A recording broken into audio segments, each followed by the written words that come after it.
Hello, children. Are you ready for today's story? Put away your toys and any distraction, and make sure your ears are ready to listen. Let's take a deep breath together and get ready to discover something amazing.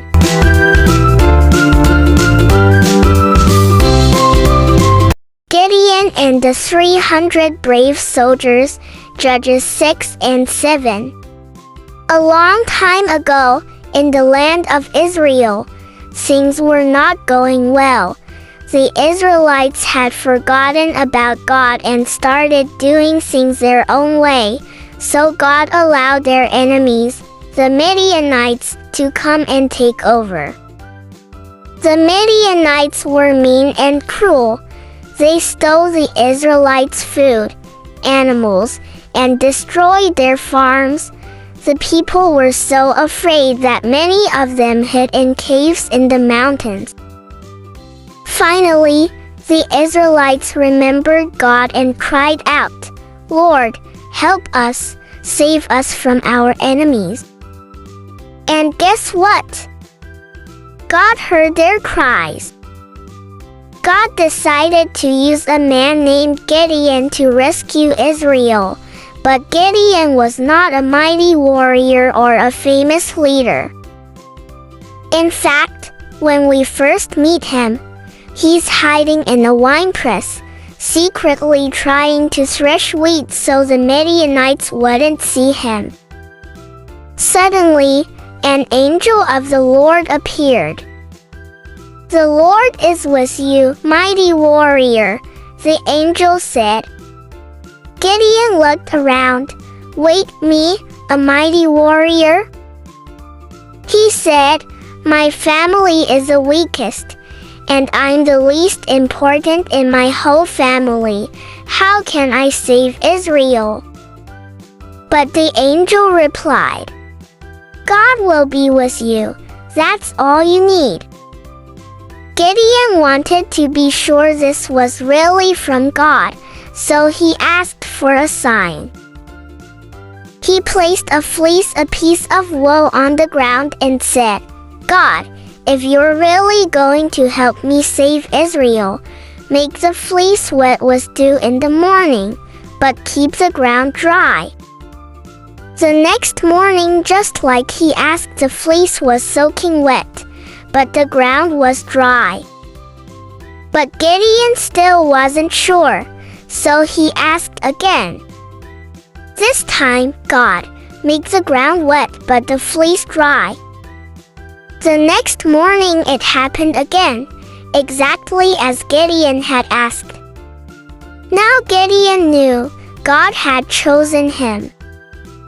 Gideon blew a trumpet and sent messengers throughout the land. Soon, 32,000 men showed up to fight. That's a big army, but the Midianite army was even bigger, more than 100,000 soldiers. Still, Gideon thought, "Okay, with this many men, maybe we can win." But then God said something surprising. "Gideon, you have too many soldiers. If you win with this army, people might think they did it themselves. I want them to know that it was me who gave them victory." So God told Gideon to make an announcement. "Anyone who is afraid may go home." Gideon watched as 22,000 men packed their bags and left. Now only 10,000 soldiers were left. God said, "Still too many."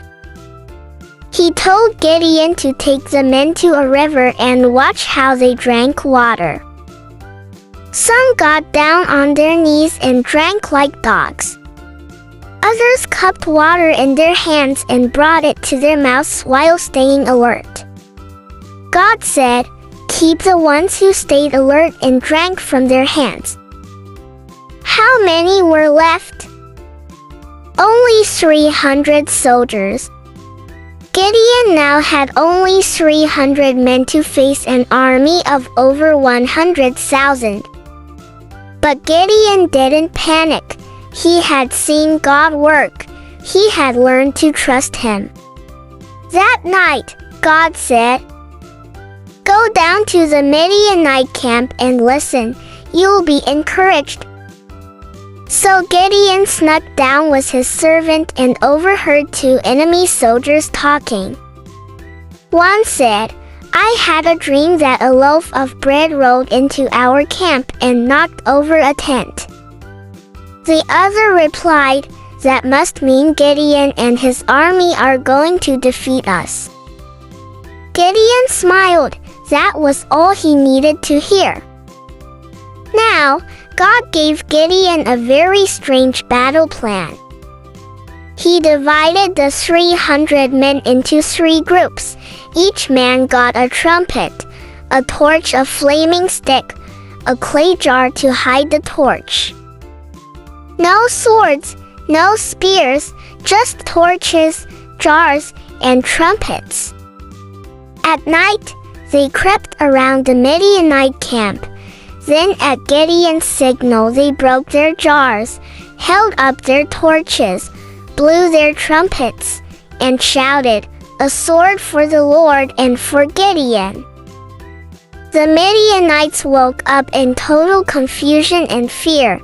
They saw lights everywhere, heard loud noises, and thought a giant army had surrounded them. In the chaos, they began to fight each other, and many ran away. God had given Gideon a great victory without even lifting a sword. The Israelites were saved, and everyone knew it was God's power, not Gideon's army, that won the battle.